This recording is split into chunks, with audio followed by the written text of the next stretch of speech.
Marguerite Lagrave, une vieille femme sans histoire de 78 ans, est retrouvée assassinée chez elle.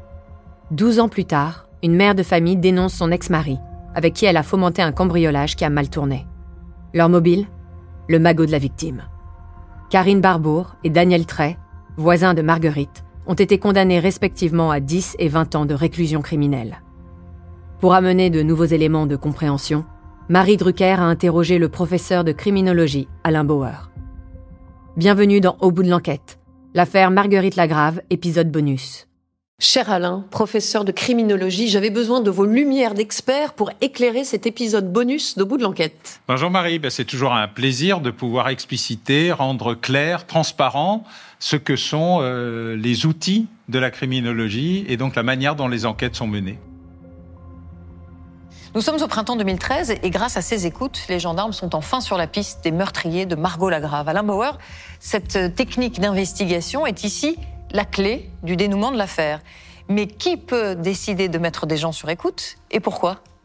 Alors en France, la loi garantit le secret de la correspondance écrite, mais aussi, bien évidemment, les correspondances, les communications téléphoniques, les SMS, bref, tout ce qui permet de dialoguer entre deux personnes. Sauf que, évidemment, la loi a prévu que le juge judiciaire pouvait, dans certains cas, mettre sur écoute, notamment pour des crimes et délits d'une importance qui pourrait amener à 3 ans de prison.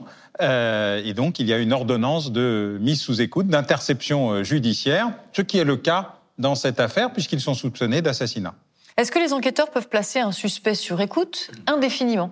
Non, l'enquête les autorise à le faire pour 4 mois, mais c'est renouvelable, et à condition que ça ne dure pas plus de 2 ans. Et puis ensuite, les écoutes sont placées sous scellé et peuvent servir à l'instruction judiciaire et entrer dans le dossier.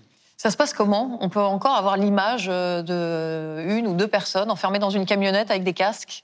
Oui, bien sûr, on le faisait avec des gramophones avant. Les premières enquêtes, c'était les dames du téléphone avec un monsieur qui enregistrait sur un gramophone, sur un disque, même pas vinyle, bakélite.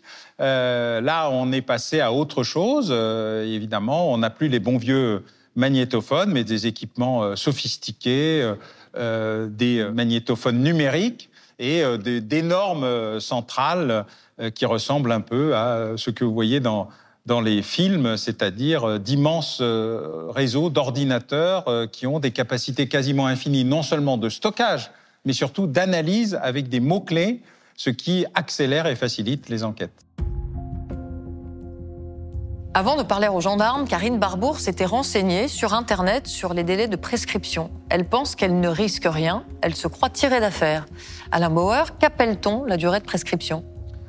La durée de prescription, c'est le temps de l'oubli, c'est le temps de la paix, c'est le temps de l'apaisement, c'est le temps où on peut passer à autre chose. C'est un principe très ancien qui est entré peu à peu dans le droit français, notamment dans le Code criminel de 1808, c'est Napoléon Ier qui l'avait imposé, pour des durées qui à l'époque étaient de 3 à 10 ans, mais devant l'arrivée de nouveaux problèmes, de la question du temps nécessaire pour redécouvrir des faits anciens, et on le voit par exemple sur des questions d'inceste, il y a un débat récurrent pour augmenter ce temps de prescription. Il est déjà passé, il a doublé il y a quelques années. Désormais, il est de 20 ans pour les crimes les plus graves. Et puis, il est devenu imprescriptible. Un certain nombre de crimes, notamment les crimes contre l'humanité, sont devenus imprescriptifs. C'est-à-dire que là, il n'y a pas d'apaisement. Et la société a le droit de poursuivre un criminel tant que c'est nécessaire et jusqu'au bout, si c'est utile. Alors, si on se replonge dans notre histoire, en 2013, la prescription est alors de 10 ans pour les crimes. Donc, Karine Barbour a raison quand elle pense qu'elle ne risque rien ? Non, d'abord parce qu'il faut toujours se méfier de ce qu'on regarde sur Internet. Et en fait, elle considère, elle, que la date de prescription commence à la date de découverte du crime. Or, ça n'est pas exact. C'est la date de découverte du crime et aussi le dernier acte judiciaire qui permet de faire vivre l'affaire. Or, il y a eu un certain nombre d'actes qui ont été commis, et à quelques mois près, elle se trompe. Merci Alain de nous avoir aidé à mieux comprendre les dessous de cette affaire. Je vous donne rendez-vous bientôt pour un nouvel épisode bonus d'Au bout de l'enquête. Oui Marie, merci et à très bientôt. Vous venez d'écouter l'épisode bonus d'Au bout de l'enquête consacré à l'affaire Marguerite Lagrave. Si vous avez aimé ce podcast, vous pouvez vous abonner sur votre plateforme de podcast préférée et suivre Initial Studio sur les réseaux sociaux. Au bout de l'enquête est un podcast coproduit par Initial Studio Enibas Productions et France Télévisions, adapté de l'émission audiovisuelle éponyme produite par Enibas Productions et France Télévisions. Vous pouvez retrouver l'émission Au bout de l'enquête sur France 2 ou en replay sur France.tv. Production exécutive du podcast, Initial Studio. Production éditoriale, Sarah Koskiewicz, Astrid Verdun, assistée de Marie Agassan. Montage, Victor Benamou et Mona Delahaye.